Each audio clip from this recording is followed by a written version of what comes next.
किसी ने क्या खूब कहा है कि समस्याएं हमारे जीवन में बिना किसी वजह के नहीं आती, उनका आना इशारा है कि हमें अपने जीवन में कुछ बदलना है। जी हाँ साथियों, हमारे जीवन में जितनी भी समस्याएं आती हैं, इसका मतलब ये नहीं कि वो हमें गिराने के लिए, हराने के लिए, हार मान लेने के लिए आती है।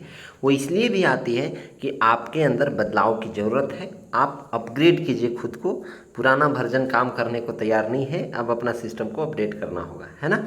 तो चलिए साथियों, जी मैं नमस्कार आप सभी लोगों के बीच लेकर के आया हुआ हूँ एसएससी जीडी का 2026 एसएससी जीडी के लिए इम्पॉर्टेंट प्रैक्टिस सेट नंबर 21, जो आज आप सभी लोगों के बीच बताऊंगा और इसके बारे में डिस्कस करूंगा। ठीक है, चलिए तो हम लोग समझते हैं प्रैक्टिस सेट नंबर 21 को। उम्मीद करते हैं कि सब लोग पेन पेपर हाथ में लेकर के बैठ गए होंगे और तैयार हो गए होंगे। हिंदी का प्रैक्टिस सेट है, सभी लोग प्रैक्टिस सेट लगाना शुरू करेंगे। ठीक है,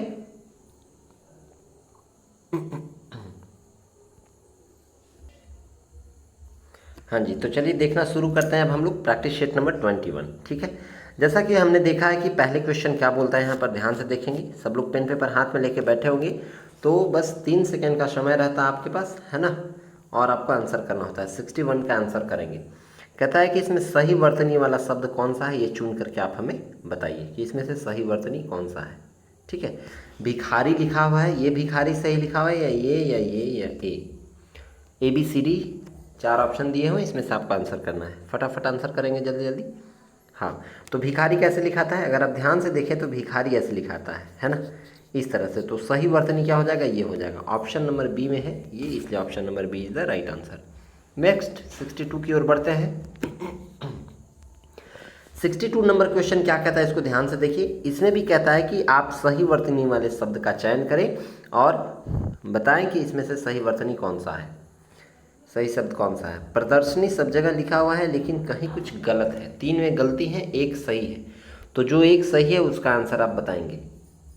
62 का मात्र 3 सेकेंड का समय है, आप कमेंट करते चलें जल्दी जल्दी। 62 का क्या हो जाएगा आंसर। हाँ, तो प्रदर्शनी की अगर बात किया जाए तो प में नीचे र हो जाएगा, द हो जाएगा और स में ऊपर वाला र हो जाएगा ना, और न दीर्घिकार, ये जिसमें होगा वही सही होगा। तो ए नंबर में तो है नहीं, बी में ही है, इसलिए option number B is the right answer. ठीक है, चलिए 63 की ओर बढ़ते हैं। 63 में क्या कहता है, इसको ध्यान से देखिए। ये कहता है कि जो यहाँ खाली स्थान है, उस खाली स्थान में क्या भराएगा, आप हमें बता दीजिए। जैसे सभ्यता की दौड़ में संवेदनशीलता जैसे का साथ खाली स्थान छूट जाता है। स्वतः छूट जाता है, सर्वथा छूट जाता है, या ही छूट जाता है, या आप छूट जाता है। बताइए तो जरा क्या हो जाएगा 63 का। आवाज़ थोड़ा ना गूंज रहा होगा, क्योंकि मैं कमरे के अंदर से क्लास दे रहा हूँ, रूम में, हॉल में बैठ करके, या फिर छत पे नहीं हूँ, तो आवाज़ लेकिन फ्रेश होगा, ऐसा भी नहीं है कि आपको दिक्कत हो, है ना। चलिए 63 का आंसर करेंगे सभी लोग। तो क्या हो जाएगा, सभ्यता की दौड़ में संवेदनशीलता जैसे का साथ स्वतः छूट जाता है। ऑप्शन नंबर ए ही होगा। ठीक है, यहाँ क्या भरा जाएगा, स्वतः छूट जाता है। ठीक है, यानी अपने आप छूट जाता है। नेक्स्ट आगे बढ़ते हैं अगले क्वेश्चन की ओर। 64 नंबर क्वेश्चन क्या कहता है, ये कहता है कि मैंने अपने पुत्र के नाम बैंक में 10 वर्ष के लिए खाली स्थान जमा खाता खुलवाया है। कौन सा जमा खाता खुलवाया है भाई, आवर्ती, अनुवर्ती, समवर्ती या प्रत्यावर्ती, कौन सा होगा बताइए तो जरा, फटाफट बताइएगा। मैंने अपने पुत्र के नाम बैंक में 10 वर्ष के लिए खाली स्थान खाता जमा खाता खुलवाया है। तो देखिए जमा खाता में यहाँ पे क्या हो जाएगा, आवर्ती जमा खाता। जब भी होता है तो जमा खाता में यहाँ पे क्या हो जाता है, आवर्ती। सेविंग अकाउंट में आवर्ती हो जाएगा। ठीक है, नेक्स्ट चलिए ध्यान से आगे देखते हैं। वो बीच में फ्लक्चुएशन हुआ था, पर कोई नहीं, आगे देखिए ये कैसे हो गया। चलिए अगले क्वेश्चन की ओर आगे बढ़ेंगे, 65 नंबर की ओर। 65 नंबर क्या कहता है, इसे देखिए। 65 नंबर कहता है कि कौन सा शब्द कमल का पर्यायवाची नहीं है। कमल का पर्यायवाची नहीं है, मतलब कमल से मिलता जुलता इनमें से कौन सा शब्द नहीं है, ये बताना है आपको। 65 का 3 सेकेंड का समय है आपके पास, जल्दी जल्दी आंसर कीजिए। क्या हो जाएगा इसका आंसर 65 का।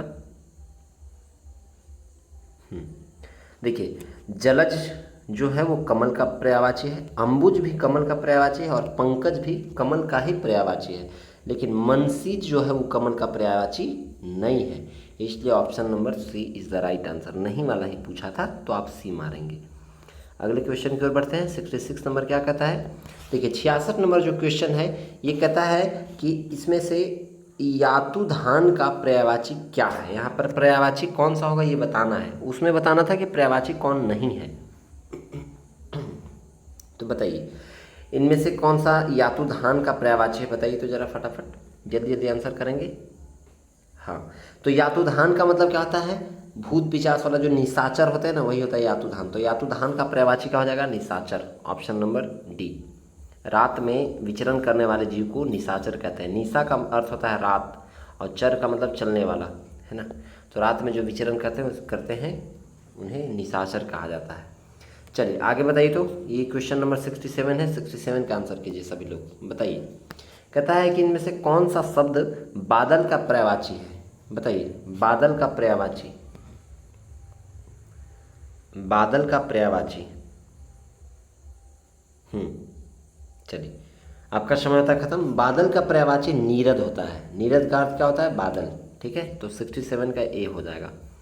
नेक्स्ट अगले क्वेश्चन की ओर। 68 क्या कहता है, कहता है कि इसमें से आप ऐसा जोड़ा बताइए, इसमें से वैसा शब्द वाला जोड़ा बताइए जो एक दूसरे का विलोम न हो। विलोम है उसका नहीं बताना है, विलोम न हो उसका बताना है। 68 नंबर बताइए क्या हो जाएगा, विलोम नहीं होना चाहिए। 68 नंबर का आंसर कीजिए सभी लोग। चलिए तो 68 का क्या हो जाएगा ऑप्शन, जैसे देखिए गुण का उल्टा क्या होता है, अवगुण, ये तो विलोम हो गया। देव का उल्टा क्या हो जाएगा, दानव। तरल का उल्टा क्या हो जाएगा, ठोस। लेकिन सम्मान का उल्टा आज्ञा नहीं होता है, असम्मान होता है। तो यही जो है सो एक दूसरे का विलोम नहीं है, इसलिए option number D is the C is the right answer. Next 69 की ओर बढ़ते हैं। 69 कहता है यहाँ पे कि इनमें से ये, इसमें भी वही बात बताना है कि वह जोड़ा चुने जिसमें एक दूसरे का विलोम न हो, उन्हें उल्टा नहीं हो। बताइए 3 सेकंड का समय है, जल्दी जल्दी आंसर कीजिए पढ़ के। क्या हो जाएगा, देखिए। चलिए आपका समय होता है खत्म। तो जय पराजय, अगर आप ध्यान से देखें तो जय पराजय, जय का उल्टा क्या होता है, पराजय। मतलब जो कि विजय हुआ तो उसका क्या हो जाएगा उल्टा, पराजय। पतन उन्नति, ये भी एक दूसरे का विलोम है। सार्थक निरर्थक, ये भी एक दूसरे का विलोम है। लेकिन धर्म का क्या होता है, अधर्म होता है। क्या होता है, अधर्म। और जबकि यहाँ क्या है, धर्म का उल्टा पुण्य दिया हुआ। तो ये गलत है, इसलिए option number D is the right answer. गलत वाला ही बताना था कि कौन सा एक दूसरे का विलोम नहीं है। 70 नंबर का बताइए। 70 नंबर में बताना है आपको कि जो यहाँ पर वाक्य लिखा हुआ है इसका कौन सा शब्द एक शब्द में इसका मीनिंग होगा। जैसे आवश्यकता से अधिक वर्षा होना, इसका मतलब क्या होता है, आवश्यकता से अधिक वर्षा होना। 3 सेकेंड, बस इतना ही समय है आपके पास, आंसर कीजिए। तो आवश्यकता से अधिक होना का अर्थ क्या होता है बाबू, अतिवृष्टि होना। अतिवृष्टि का मतलब कि जितना ज़रूरत था उतना से अधिक क्या हो गया, वर्षा हो गया, बरसात हो गया, पानी गिर गया, है ना। इंद्रदेव उतना से ज़्यादा खुश हो गए तो वो क्या हो गया, अतिवृष्टि हो गया। नेक्स्ट अगला 71 नंबर। 71 को देखिए। 71 कहता है कि आकाश में विचरण करने वाला, आकाश में विचरण करने वाला इसे क्या कहते हैं, पक्षी कहते हैं, थलचर, कौवा या नभचर। बताइए तो 71 का क्या हो जाएगा। चलिए तो 71 का क्या हो जाएगा, आकाश में विचरण करने वाले को हम लोग नभचर कहते हैं। नभ का मतलब होता है आकाश और चर का मतलब विचरण करने वाला या चलने वाला। तो आकाश में चलने वाले को नभचर कहा जाता है, ठीक है। पक्षी, थलचर, कौवा ये सब नहीं कहा जाता है ना। ये सब भले आसमान में उड़ते हैं लेकिन विचरण करने वाले को नभचर कहा जाता है, एग्जैक्ट अगर पूछा जाए तो। नेक्स्ट बताइए 72 का बताइए क्या होगा आंसर। इस मुहावरे का अर्थ बताना है। डूबते को तिनका का सहारा। 3 सेकेंड बस, देखते ही आंसर कर दीजिएगा, ऐसा सवाल है। डूबते को तिनके का सहारा, बताओ भैया, ये नहीं बताओगे तो फिर दिक्कत है। हाँ चलिए आपका समय होता है खत्म। डूबते को तिनके का सहारा का मतलब होता है निराशा में आशा की झलक। जैसे नहीं कहते हैं कि हम निराश कितना थे, और एक कुछ ना कुछ अगर कुछ क्लू मिल जाता है किसी चीज़ में तो आपके ऊपर जो है सो एक अलग झलक आ जाता है ना। चलिए 73 की ओर आगे बढ़ते हैं। 73 की ओर, 73 क्या कहता है?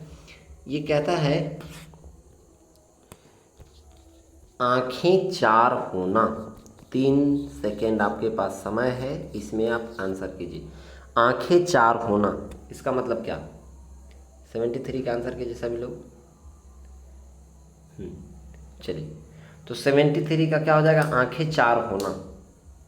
आंखें चार होना मतलब आप क्या कर रहे हैं? आंखें चार होना मतलब सब तरफ आप पैनी नज़र रख रहे हैं, है ना। तो एक दूसरे को देखते रहना, है ना, इसका अर्थ ये होता है। आंखें चार होना का मतलब एक दूसरे को देखना। चलिए आगे बढ़ते हैं 74 की ओर। 74 से 75 तक आपको त्रुटि बताना है, कोई गलती है तो। जैसे यहाँ सवाल दिया हुआ है, जिस प्रकार आभूषणों के द्वारा शरीर की शोभा बढ़ जाता है, उसी प्रकार अलंकारों से भाषा में लालित्य आ जाता है। ठीक है, क्या कहा कि जिस प्रकार आभूषणों के द्वारा शरीर की शोभा बढ़ जाता है, उसी प्रकार अलंकारों से भाषा की में लालित्य आ जाता है। बताइए इसमें कोई गलती है क्या? गलती होगा तो ऑप्शन नंबर डी को चुनेंगे। अगर कोई एक गलती होगा, नहीं गलती होगा तो ऑप्शन नंबर डी को चुनेंगे। गलती होगा तो जो ऑप्शन होगा वो बताएंगे। फटाफट आंसर कीजिए। चलिए, हाँ चलिए, आपका समय होता है खत्म। देखिए इसका मतलब क्या हुआ? जिस प्रकार आभूषणों के द्वारा शरीर की शोभा बढ़ जाती है। आभूषण से शरीर का शोभा नहीं बढ़ता बाबू। आप ऐसा नहीं कहते कि पूरा शरीर में क्या आप आभूषण पहनते हैं क्या? ऐसा तो नहीं है कि पूरा हाथ में चूड़ी पहनते हैं तो पूरा यहाँ से ऊपर केहनी तक से ऊपर तक हम लोग आर्म तक, बाजू तक जो है सो पहन लेते हैं चूड़ी। ऐसा तो नहीं है। पूरा शरीर में शोभा नहीं बढ़ता है। जिस अंग में आप पहनते हैं वहाँ की शोभा भले बढ़ जाए, लेकिन पूरे शरीर की शोभा नहीं बढ़ती। इसलिए ऑप्शन नंबर बी ही गलत है। चलिए 74 हो गया, 75 की ओर बढ़िए। 75 क्या कहता है? कहता है कि गत वर्ष सेवानिवृत्त हो लेने के बाद अब जीवन लगभग शांत और निष्क्रिय हो गया है। इसमें कोई गलती है तो बताइए।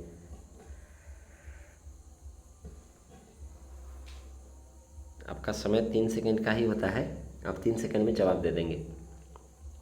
चलिए आपका समय होता है खत्म। तो गत वर्ष सेवानिवृत्त, देखिए बाबू गत वर्ष यहाँ नहीं होना चाहिए। गत वर्ष यहाँ नहीं होना चाहिए।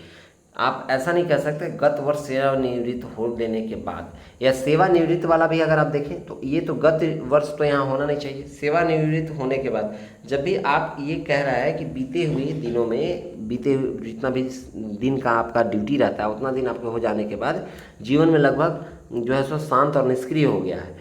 तो इसका मतलब ये नहीं है कि आपका जीवन निष्क्रिय हो गया, ये नहीं है, वो चल रहा है। ठीक है, तो गत वर्ष सेवानिवृत्त हो लेने के बाद, यहाँ नहीं हो लेने के बाद, नहीं होने के बाद होना चाहिए था वहाँ पे, होता तो ऑप्शन नंबर ए ही गलत है। इसलिए option number A is the right answer, गलती वाला ही बताना था। अब चलते हैं हम लोग गद्यांश की ओर। अच्छा हाँ, गद्यांश की ओर, और गद्यांश में आपको पढ़ना है पहले, उसका जवाब देना है। देखिए कहता है 76 नंबर ये क्वेश्चन है। 76 से 80 तक आपका, यानी 76 से लेकर 80 तक आपका गद्यांश से सवाल रहेगा, तो उसका जवाब देना है पढ़ के। आत्मा अजर और खाली स्थान है, क्या है? अजर और क्या है 76 का बताइए। अजर और न मरने वाली, आनंद, अमर या अस्मि, कौन सा हो जाएगा? फटाफट बताइए तो जरा। तो आत्मा अजर और साफ साफ बैठेगा वहाँ, फिट एकदम अमर है। ठीक है, तो option number C is the right answer 76 का। अब 77 की ओर बढ़िए। 77 में हम लोग यहाँ से पढ़ना शुरू करते हैं, ज़्यादा दूर जाने की ज़रूरत नहीं है। यहाँ से जैसे चलो ना भाई पढ़ ही लो। उसमें अनंत ज्ञान शक्ति और आनंद का भंडार है। अकेले ज्ञान कहना भी पर्याप्त हो सकता है, क्योंकि जहाँ ज्ञान होता है वहाँ प्रसन्नता होती है, और जहाँ ज्ञान की शक्ति होती है वहाँ आनंद भी होता है। परंतु खाली स्थान वह अपने स्वरूप को भूला हुआ है। परंतु वह अपने स्वरूप को भूला हुआ है। परंतु वहाँ क्या होना चाहिए था? परंतु अधिधावसात दुख में पुरुषार्थ या खोज करके। बताइए तो जरा 77 का क्या हो जाएगा? तो दुख में थोड़ी होता है, दुख में तो नहीं हो सकता है। पुरुषार्थ में यहाँ नहीं होगा, खोज करके नहीं हो सकता। Option number A is the right answer, अभिधावसात। ठीक है, नेक्स्ट अगले क्वेश्चन 78 की ओर बढ़िए। 78 में हम लोग बढ़ेंगे तो यहाँ देखेंगे, आगे पढ़िए। कहता है कि जब तक आत्म साक्षात्कार न होगा तब तक खाली स्थान की अनुभूति बनी रहेगी। तब तक किसकी अनुभूति बनी रहेगी ये बताना है आपको। आनंद की अनुभूति बनी रहेगी, न्यूनता की, अपूर्णता की या पूर्णता की, बताइए। 78 का आंसर करेंगे सभी लोग, बताइए तो 78 का क्या हो जाएगा।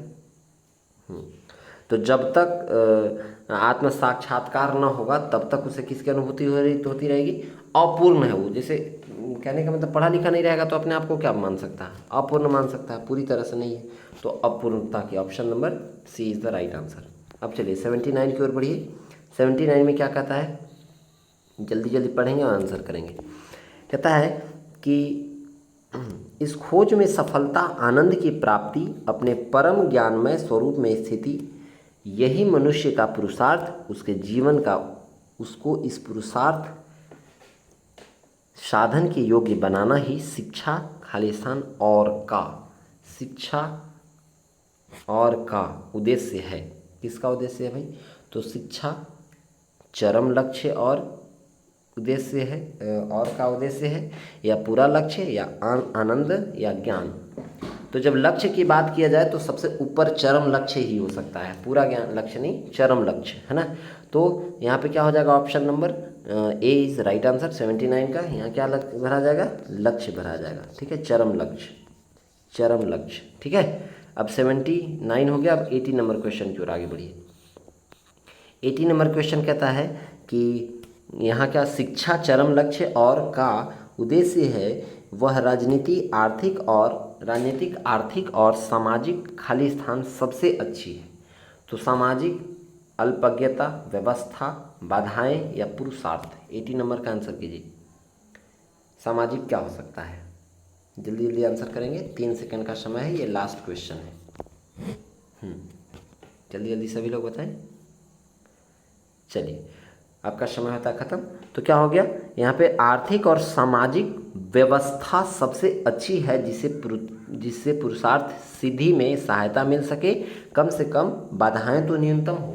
ठीक है, तो यहाँ पे क्या हो जाएगा, व्यवस्था। Option number B is the right answer. 80 नंबर क्वेश्चन का option number B is the right answer. ठीक है, तो ये था आज का आपका क्लास जो एसएससी जीडी को लेकर के हिंदी का था प्रैक्टिस सेट, जिसको आप लोगों ने कंप्लीट किया, प्रैक्टिस सेट नंबर 21।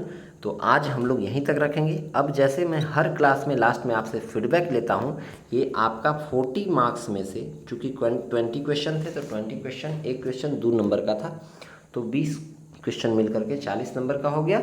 अभी 40 नंबर में आपका कितना नंबर आया है इसको आप कमेंट सेक्शन में ज़रूर बताएंगे।